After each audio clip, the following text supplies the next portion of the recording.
Hi friends, हम लोग class 12th की 5वीं अध्याय वंशागति और विभिन्नता का सिद्धांत का अध्ययन कर रहे थे, जिसका मैंने भाग 10 तक बता दिया हूं। आज हम लोग भाग 11 चलते हैं। हम लोगों ने भाग 10 तक वंशागति के विभिन्नता का सिद्धांत का जो हम लोग का आखिरी पॉइंट था वो था क्रोमोजोम में उत्परिवर्तन। हम लोग गुणसूत्रीय उत्परिवर्तन देख रहे थे। गुणसूत्रीय उत्परिवर्तन दो प्रकार का था, जिसका मैंने एक पढ़ा था संख्या के आधार पर, यानी संख्या में परिवर्तन, और दूसरा था संरचना में परिवर्तन। गुणसूत्रीय उत्परिवर्तन दो प्रकार का था। पहला क्या था? संख्या में उत्परिवर्तन। दूसरा क्या था? संरचना में उत्परिवर्तन।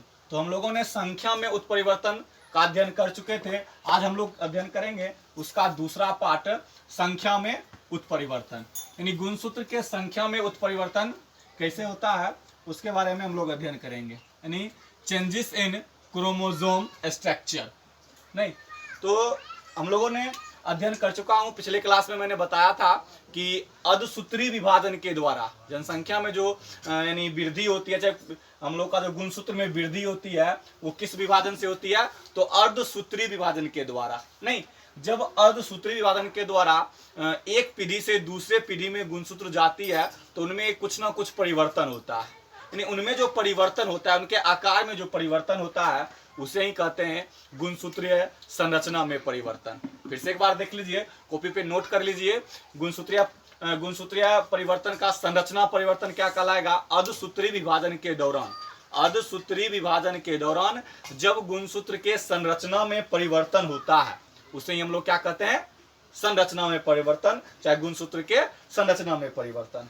यानी ये इनका निम्नलिखित प्रकार है। पहला हम लोग प्रकार पढ़ लेते हैं। पहला जो इनका प्रकार है वो है डिफिशियंसी। डिफिशियंसी यानी डिफिशियंसी कहने का मतलब गुणसूत्र का जो संरचना होता है, गुणसूत्र के संरचना का जीन का उसके अंतिम खंड में, जैसे मान लीजिए ये गुणसूत्र है, तो गुणसूत्र का जो अंतिम खंड होता है 1 2, यानी डिफिशियंसी करने का मतलब जब गुणसूत्र के अंतिम खंड का क्या हो? अभाव हो जाए। यानी अर्धसूत्री विभाजन के द्वारा एक पीढ़ी से क्या हो जाएगा? दूसरे पीढ़ी में जाएगा, लेकिन दूसरे पीढ़ी में क्या होगा? गुणसूत्र का जो अंतिम खंड होगा, वो अंतिम का जो ये खंड होगा उसका क्या हो जाएगा? अभाव हो जाएगा। यानी अभाव होना ही क्या कहलाएगा? गुणसूत्रीय उत्परिवर्तन। यानी इसका क्या होगा? डिफिशियंसी। ये क्या कहलाएगा? डिफिशियंसी कहलाएगा। क्लियर? हम लोगों ने संरचना में उत्परिवर्तन का प्रकार पढ़ रहे हैं। तो गुणसूत्र के संरचना में जो उत्परिवर्तन होता है उसका पहला प्रकार है डिफिशियंसी। क्लियर? तो डिफिशियंसी क्या बताए? यानी गुणसूत्र का क्या होता है? लास्ट का खंड क्या होता है? लास्ट का खंड का अभाव हो जाता है, उसे हम लोग क्या कहते हैं? डिफिशियंसी। इसका दूसरा जो टाइप है, दूसरा टाइप है डिलीशन। दूसरा टाइप क्या है? डिलीशन, या इसको हम लोग विलोपन भी कहते हैं। हिंदी में इसको क्या कहते हैं? विलोपन, यानी डिलीशन। डिलीशन कहने का मतलब जब गुणसूत्र के संरचना में, जब गुणसूत्र के संरचना में बीच में अभाव हो जाता है, यानी बीच का खंड का क्या होता है? अभाव हो जाता है, तो उसे हम लोग क्या कहते हैं? डिलीशन कहते हैं। मान लीजिए ये गुणसूत्र है, यानी इसका बीच का खंड, कहने का मतलब क्या? बीच का खंड। जैसे मान लीजिए ये है और इसका बीच का खंड क्या हो जाए? यानी 2 है, उसके बाद क्या आ जाए? 4 आ जाए, 5 आ जाए, 6 आ जाए। यानी जब बीच का खंड का अभाव हो जाएगा तो उसको हम लोग क्या कहेंगे? डिलीशन कहेंगे। नहीं, डिफिशियंसी क्या बोले? डिफिशियंसी जब छोर का, यानी खंड का अभाव हो जाएगा, किसी खंड का अभाव हो जाएगा, उसे क्या कहेंगे? डिफिशियंसी कहेंगे। दूसरा टाइप क्या था? डिलीशन। तो डिलीशन में क्या बताए? जब बीच का खंड क्या हो जाए? बीच का खंड का अभाव हो जाए तो उसे हम लोग क्या कहेंगे? डिलीशन कहेंगे। इसका अगला जो टाइप है, अगला है डुप्लीकेशन, यानी द्विगुणन। अगला जो इसका टाइप है वो क्या है? डुप्लीकेशन, द्विगुणन। तीसरा टाइप है द्विगुणन, डुप्लीकेशन। द्विगुणन में क्या होता है? यानी गुणसूत्र का टुकड़ा जो है दूसरे गुणसूत्र से क्या होता है? द्विगुणन कर लेता है। एक गुणसूत्र का टुकड़ा दूसरे गुणसूत्र से क्या कर लेता है? द्विगुणन कर लेता है। द्विगुणन करने का मतलब जब गुणसूत्र का एक टुकड़ा दूसरे टुकड़े के साथ क्या कर लेगा, द्विगुणन कर लेगा, जुड़ जाएगा, उसे ही क्या कहेंगे, द्विगुणन कहेंगे। समझने के लिए मान लीजिए गुणसूत्र हम लोग लेते हैं, ये गुणसूत्र है, नहीं इसका तो एक खंड टूट गया, नहीं एक खंड टूट कर क्या, तो दूसरे खंड से क्या होता है, द्विगुणन कर लेता है। कैसे द्विगुणन कर लेगा, तो ये वाला ये बात देखिए, यानी 1 2 और ये 3, यानी क्या द्विगुणन मतलब क्या, दोबारा ऐड हो जाना। द्विगुणन मतलब ऐड हो जाना, यानी क्या हो गया, ये ऐड हो गया। जब गुणसूत्रों का क्या हो जाएगा, द्विगुणन हो जाएगा, दो खंड क्या होंगे, आपस में जुड़ जाएंगे, तो उसे हम लोग क्या कहेंगे, उस प्रोसेस को क्या कहेंगे, द्विगुणन कहेंगे। उस प्रोसेस को क्या कहेंगे, द्विगुणन कहेंगे। अगला जो हम लोग का टाइप है वो हम लोग टाइप है प्रतिलोमन, इनवर्शन। चौथा जो टाइप है गुणसूत्र में संरचना में परिवर्तन का चौथा टाइप क्या है हम लोग का, इनवर्सन, प्रतिलोमन। क्या है, प्रतिलोमन, इनवर्सन। इसका टाइप क्या है, इनवर्सन। यानी कहने का मतलब जब गुणसूत्र में वृद्धि होती है, अर्धसूत्री विभाजन के द्वारा जब गुणसूत्र का बंटवारा होता है, यानी वृद्धि होती है, तो दो खंड इस प्रकार जुड़ जाते हैं कि एक दूसरे के क्या जाते हैं, विपरीत हो जाते हैं। दो खंड आपस में इस प्रकार जुड़ जाते हैं कि क्या होते हैं, एक दूसरे के विपरीत हो जाते हैं। उसे ही हम लोग क्या करते हैं, प्रतिलोमन कहते हैं या इन्वर्शन कहते हैं। अब इसमें क्या होता है, इसे मान लीजिए विपरीत हो जाने का मतलब,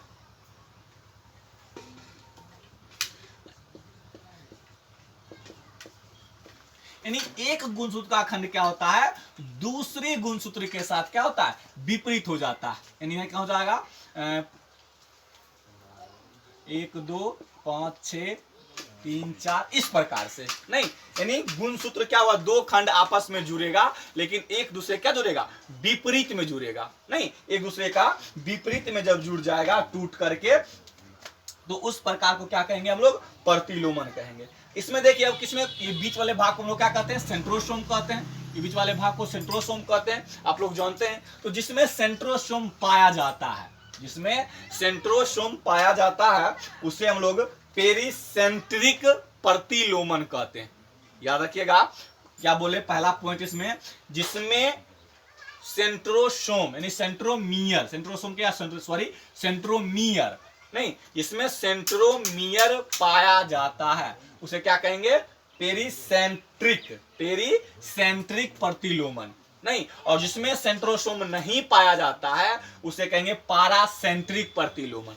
पेरिसेंट्रिक प्रतिलोमन और पारासेंट्रिक प्रतिलोमन, यानी सेंट्रोमियर उपस्थित है तो पेरिसेंट्रिक, और उपस्थित नहीं है तो पारासेंट्रिक। क्लियर।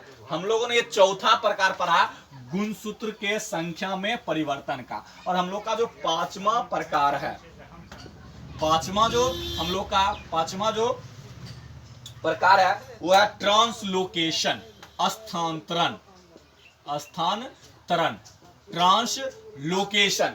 स्थानांतरण क्या होता है, अब स्थानांतरण नाम से ही पता चलता है, ट्रांसलोकेशन नाम से ही पता चलता है। नहीं, स्थानांतरण क्या होता है, तो स्थानांतरण करने का मतलब जब दो गुणसूत्र क्या हो, जब दो गुणसूत्र क्या हो, एक दूसरे से स्थानांतरित हो जाए, या इसका गुण उस वाले में और उसका गुण इस वाले में आ जाता है, उसे हम लोग क्या कहते हैं, स्थानांतरण कहते हैं। नहीं, स्थानांतरण करने का मतलब क्या है, आप लोग को मैंने समझाया कि जब क्रोमोसोम का खंड क्या होता है, स्थानांतरित होकर एक दूसरे से जुड़ जाता है, तो उसे हम लोग क्या कहते हैं, स्थानांतरण कहते हैं। कैसे, तो मान लीजिए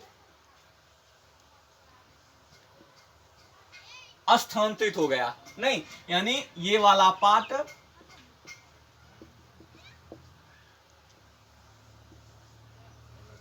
स्थानांतरित मतलब क्या, दो गुणसूत्र है, यानी एक दूसरे से क्या हो गया, स्थानांतरित हो गया। यानी इसका मान लीजिए ये कुछ और है, ये A B C D E F.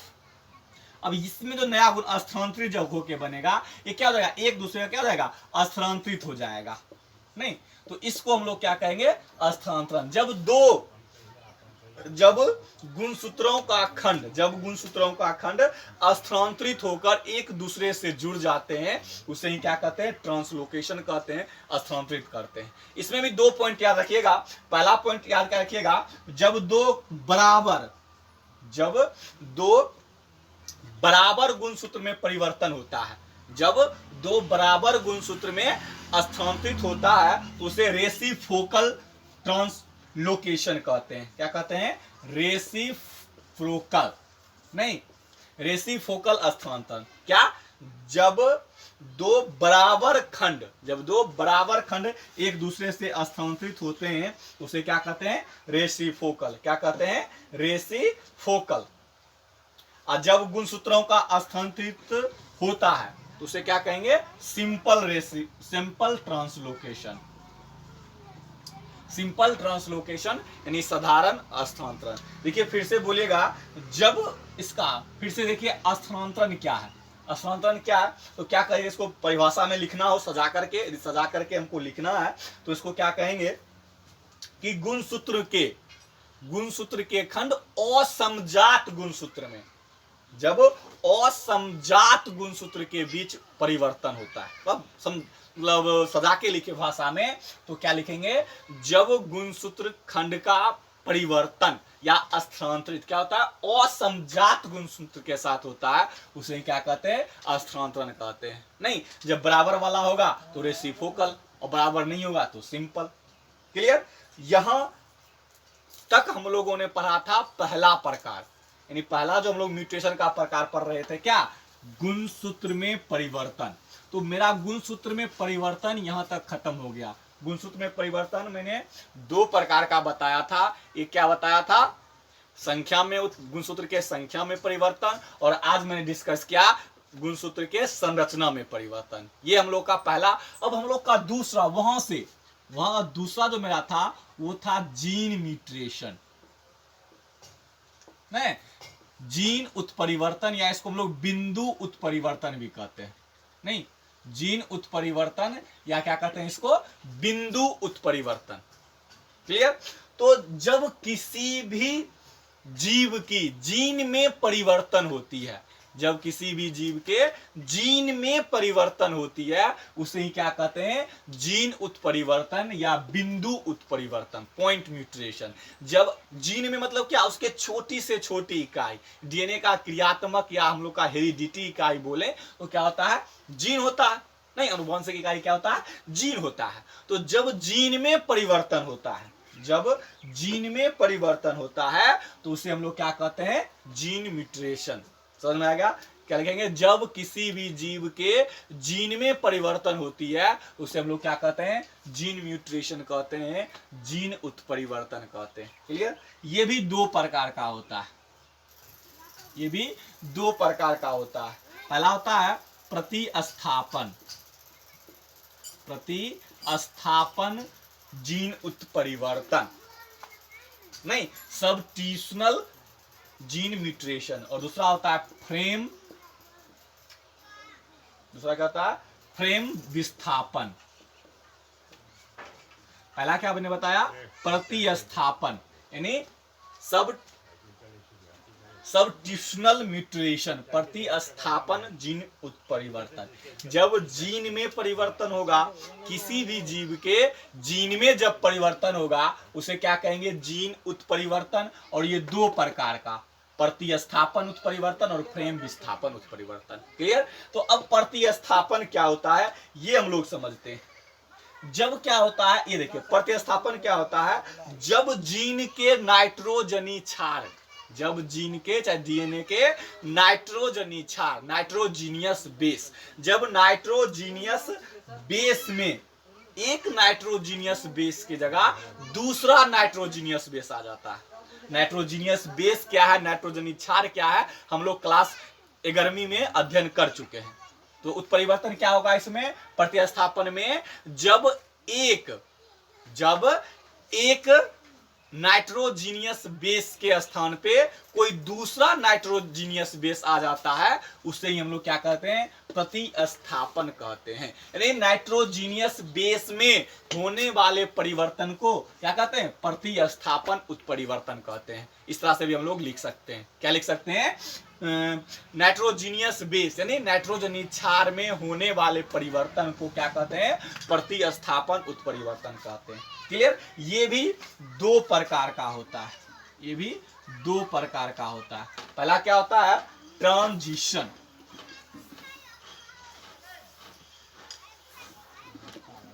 Transition पहला क्या होता है, ट्रांजिशन। यानी ये उत्परिवर्तन क्या होता है ट्रांजिशन में, जब ट्रांजिशन में करने का मतलब जब नाइट्रोजीनियस बेस के प्यूरिन के जगह पे, एक प्यूरिन के जगह पे दूसरा पिरामिडीन आ जाता है। अब प्यूरिन पिरामिडीन क्या है, ये भी हम लोगों ने क्लास 11th में अध्ययन किए हैं। क्लियर। कहने का मतलब जिस परिवर्तन में, यानी वैसा परिवर्तन जिसमें नाइट्रोजनी क्षार के प्यूरिन के जगह पे पिरामिडीन स्थानांतरित हो जाता है, परिवर्तित हो जाता है। क्लियर। क्या बोले, ट्रांजिशन में क्या, जब नाइट्रोजनी क्षार के प्यूरिन के जगह पे पिरामिडीन प्रतिस्थापित हो जाता है, यानी पिरामिडीन आ जाता है, तो वैसे परिवर्तन को क्या बोलते हैं, ट्रांजिशन बोलते हैं। क्लियर। तो कैसे देख, मान लीजिए अब प्यूरिन, आप लोगों ने पढ़ा होगा प्यूरिन क्या होता है, एजी। प्यूरिन क्या होता है, एजी। और पिरामिडीन क्या होता है, टीसीयू। ये होता है ना। प्यूरिन क्या होता है, एजी, एडिनिन और गुआनिन। और पिरामिडीन क्या होता है, थायमिन, साइटोसिन और यूरेसिल। ये होता है ना। क्लियर। तो मिलता किसे है, डीएनए में होता क्या है, ए टी के साथ होता है। ए, आप लोग डीएनए पढ़े होंगे, ए किसके साथ होता है, टी के साथ होता है, नहीं उसका टी किसके साथ होता है, ए के साथ होता है, डबल बॉन्ड के सहारे। यानी कहने का मतलब ए जुड़ा होता है टी से, किससे, डबल बॉन्ड से, और सी जो जुड़ा होता है जी से, किससे, ट्रिपल बॉन्ड के सहारे।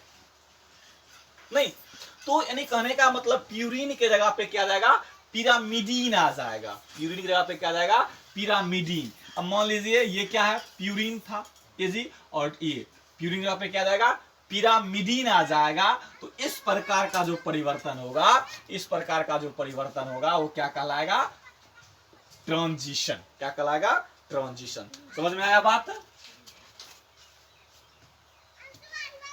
ट्रांजिशन मैंने क्या बताया, यानी जब एक नाइट्रोजनी क्षार में प्यूरिन के स्थान पे क्या जाता है, पिरामिडीन आ जाता है। प्यूरिन के स्थान पे क्या जाता है,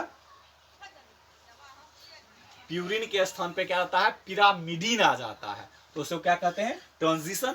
अब हम बोलेंगे ट्रांसवर्जन। ट्रांसवर्जन दूसरा क्या बताया, दो प्रकार का, ट्रांजिशन और ट्रांसवर्जन। ट्रांसवर्जन, ट्रांसवर्जन नहीं, ट्रांसवर्जन।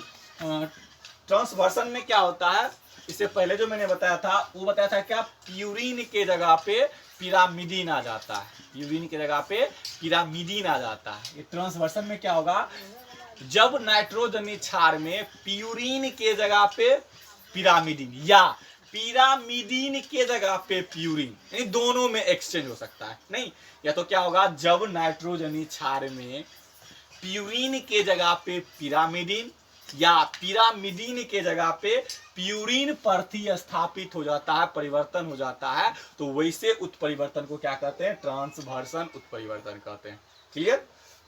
करने का मतलब क्या, या तो प्यूरिन की जगह पे पिरामिडीन आएगा, या तो पिरामिडीन की जगह पे क्या आएगा, प्यूरिन आ जाएगा। दोनों प्रकार का उत्परिवर्तन, यानी या तो प्यूरिन की जगह पे क्या जाएगा, पिरामिडीन आ जाएगा, प्यूरिन के जगह पे क्या जाएगा, पिरामिडीन, या पिरामिडीन के जगह पे क्या जाएगा, प्यूरिन आ जाएगा।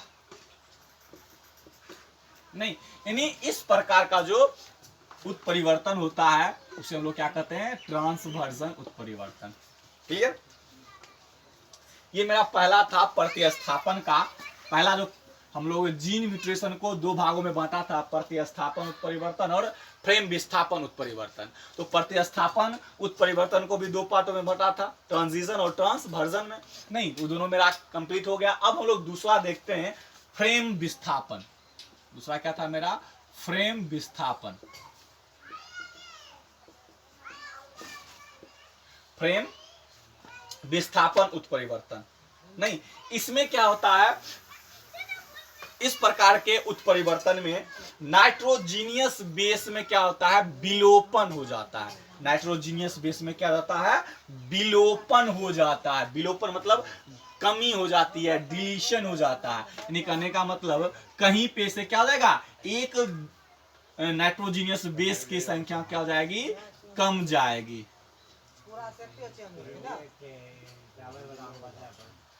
ए जी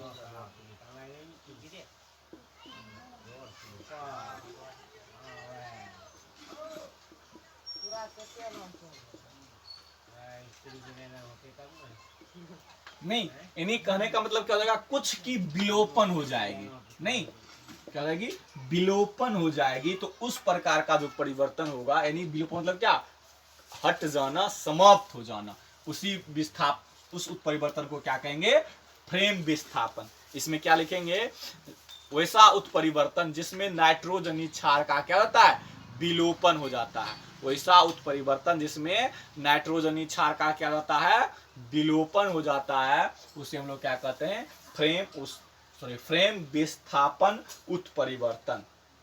फ्रेम विस्थापन उत्परिवर्तन। क्लियर? अब कुछ और एक्स्ट्रा चीज है, हम लोग देख लेते हैं।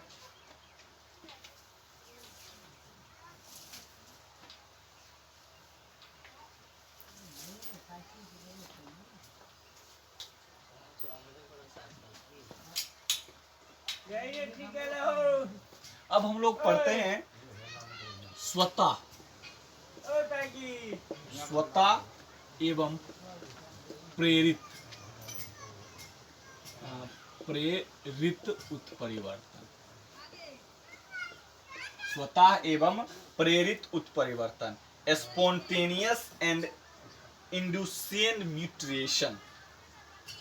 नहीं, यानी ये म्यूटेशन क्या होता है जिसमें, अब हम लोगों ने याद कीजिएगा, पिछले मैंने कुछ बताया था कि उत्परिवर्तित यानी म्यूटेशन में एक म्यूटाजेन, यानी पहले उत्परिवर्तित शब्द आया था, नहीं आया था, यानी कुछ कारक का शब्द आया था, हम लोग जिसको म्यूटाजेन या म्यूटेंट या म्यूटाजेन बोले थे। याद कीजिएगा, पहला में म्यूटाजेन या म्यूटेंट बोले थे। यानी एक ऐसा कारक है जो उत्परिवर्तन में क्या होता है, सहायक होता है। क्या होता है, उत्परिवर्तन में सहायक होता है। यानी जब म्यूटेशन म्यूटाजेन के अलावा हो, जिसमें किसी भी सहायता की आवश्यकता नहीं है, वैसा उत्परिवर्तन जिसमें म्यूटाजेन की आवश्यकता नहीं होती है, किसी कारक का आवश्यकता नहीं होती है, उसे हम लोग क्या कहते हैं, स्वतः उत्परिवर्तन। उसे क्या कहते हैं, स्वतः उत्परिवर्तन। क्लियर? स्वतः उत्परिवर्तन क्या, जब वैसा उत्परिवर्तन जिसमें क्या होता है, म्यूटाजेन की आवश्यकता नहीं होती है, स्वाभाविक ढंग से उत्परिवर्तन होता है, उसे क्या कहते हैं, स्वतः उत्परिवर्तन। जैसे त्वचा का रंग, आंखों का रंग। नहीं, अब जिसमें म्यूटाजेन की आवश्यकता होती है, जिसमें कारक की आवश्यकता होती है, उसे क्या कहेंगे, प्रेरित उत्परिवर्तन। उसे क्या कहेंगे, प्रेरित उत्परिवर्तन। हम लोगों ने उत्परिवर्तन का टाइप्स पढ़ करके दो स्पेशल पॉइंट हम लोगों ने पढ़ा था, क्या, स्वतः उत्परिवर्तन और प्रेरित उत्परिवर्तन। एक बात क्या था, मैंने म्यूटाजेन की, म्यूटाजेन का मतलब हमने समझा था कि एक कारक जो म्यूटेशन की क्रिया में सहायता करता हो, नहीं, उसे हम लोग क्या कहते हैं, म्यूटाजेन कहते हैं। जब उत्परिवर्तन की क्रिया बिना म्यूटाजेन की हो, म्यूटाजेन की आवश्यकता नहीं पड़ती हो, उसे हम लोग क्या कहेंगे, स्वतः उत्परिवर्तन। उसे क्या कहेंगे, स्वतः उत्परिवर्तन। और जब म्यूटेशन की क्रिया में उत्परिवर्तन की आवश्यकता होती है, म्यूटाजेन की उत्परिवर्तित की आवश्यकता होती है, उसे क्या कहेंगे, प्रेरित उत्परिवर्तन। क्लियर? जिसमें म्यूटाजेन की आवश्यकता नहीं होती है, स्वतः उत्परिवर्तन, और जिसमें म्यूटाजेन की आवश्यकता होती है, उसे क्या कहते हैं, प्रेरित उत्परिवर्तन। नहीं, प्रेरित में क्या आ जाएगा, फिजिकल आ जाएगा, एक्सरे वायरे जो हम लोग एक्सरे करवाते हैं, नहीं तो इस सब में किस में आ जाएगा, प्रेरित उत्परिवर्तन के अंतर्गत आएगा। नहीं, यहां आपका म्यूटेशन शब्द जो दिया था, कौन दिया था, क्योंकि पिछले क्लास में हम लोग बात कर लिए थे, नहीं हुगो डिवरी साहब, नहीं तो अब हम लोग का उत्परिवर्तन का पॉइंट समाप्त होता है। इसका कुछ इंपॉर्टेंस है, भूमिका है, रोल है। इसका रोल प्लांट में भी है। इसका रोल क्या है, इसका भूमिका क्या है, तो पौधे की नई नई किस्में, भूमिका उत्परिवर्तन की भूमिका बात की जाए,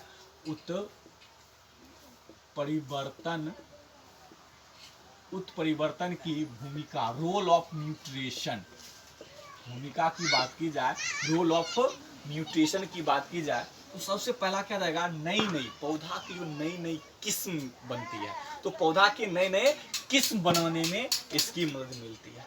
गेहूं का जो साबरमती सोनारा था, धान का जो था, तो इस सब में क्या था, म्यूटेशन के ही धान से, म्यूटेशन की क्रिया से ही क्या होता है, नए नए बीज की क्या होती है, नई नई बीज की उत्पन्न होती है। किसकी आवश्यकता से, म्यूटेशन की आवश्यकता से। दूसरी बात की जाए तो इसका मेडिकल लाइन में भी बहुत इसका बहुत बड़ा योगदान है, जिसके एक्सरे हम बताया, नहीं एक्सरे करवाते, अल्ट्रासाउंड करवाते, उसमें भी म्यूटेशन की बहुत बड़ी भूमिका होती है। त्वचा के रंग में, नहीं प्लास्टिक सर्जरी में, इस सब में बहुत सारा क्या होता है, उत्परिवर्तन की भूमिका होती है। और तीसरा क्या लिखेंगे कि इसमें यानी इवोल्यूशन में, यानी विकासवाद के सिद्धांत में भी उत्परिवर्तन की क्या थी, भूमिका थी। नहीं, इसका हम अगले चैप्टर में अध्ययन करेंगे ही, विकासवाद में उत्परिवर्तन की क्या भूमिका थी। यही था म्यूटेशन। और इसी के साथ आपका ये 5वां चैप्टर जो था हम लोग का, वंशागति और विभिन्नता का सिद्धांत, वंशागति और विभिन्नता का सिद्धांत, ये क्या होता है, समाप्त होता है। नहीं, समाप्त होता है, द एंड। नहीं, हम लोग का चैप्टर क्या हो गया, द एंड हो गया। नहीं, हम लोग का चैप्टर एंड हो गया। आप लोग क्या कीजिएगा, इसको जो भी पॉइंट समझ में नहीं आवे कमेंट कीजिए, उसको मैं फिर से बताने का प्रयास करूंगा आपको। और पूरा वीडियो को देखिए, पूरे क्लासेस को जो मैंने 11 पार्ट में बांटा है, ये पूरे क्लास को देखिए। और इस चैप्टर का जो भी क्वेश्चन हो, वो जो ना बने आपसे कमेंट कीजिए। और एनसीईआरटी तो टोटल बना लीजिएगा आप लोग, एनसीईआरटी क्वेश्चन आंसर आपको बनाना है। नहीं, और आप लोग कमेंट कीजिए कि आगे मैं कौन सा चैप्टर आप लोग के बीच पढ़ाऊं। धन्यवाद।